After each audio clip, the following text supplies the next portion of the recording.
Get vaccinated. There's still time to get vaccinated. We're right in the midst of this season. We have no idea how long it's going to go on. We actually don't even know if it's going to get worse. And so getting vaccinated now still has great value.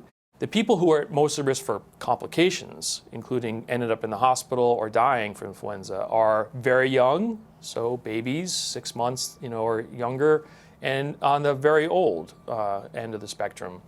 In addition, people who are immunocompromised, so people, for instance, getting cancer therapy or have an organ transplant, are also at very high risk for complications. I know at the beginning of the school year, and usually coming back from Thanksgiving, we know that they often are carrying, children and university students are carrying viruses.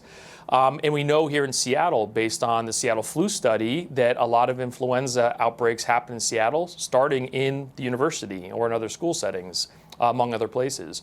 So it is really important for students across the board to be vaccinated against all infectious diseases, but specifically flu. So we're right now in the thick of the flu season. Here at Harborview, we're seeing anywhere from 5 to 10 cases of influenza in our clinics and in our emergency room pretty much every day. As challenging it is, it's really important to take care of yourself and try to stay home and do the same thing for your kids if they're not feeling well.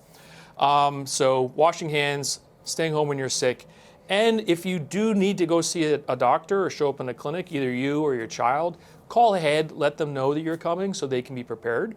Pretty much every other season we see a big increase in influenza A, and then towards the end we see a little increase in influenza B, and usually that signals the end of the season. But this year, the season is all influenza B. What we're learning is that influenza B, which we used to think about as sort of being like a little sibling to influenza A, maybe not as dangerous, is probably just as dangerous as influenza A.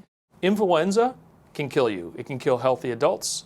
We know it can kill children, as it has done in King County and in Pierce County. And it obviously can make a lot of other people very, very sick. The major complication that we associate with influenza is infection of the lungs. That's the most feared one, so basically influenza pneumonia, which can make it very difficult to breathe and require hospital care and sometimes even admission to a critical care or ICU.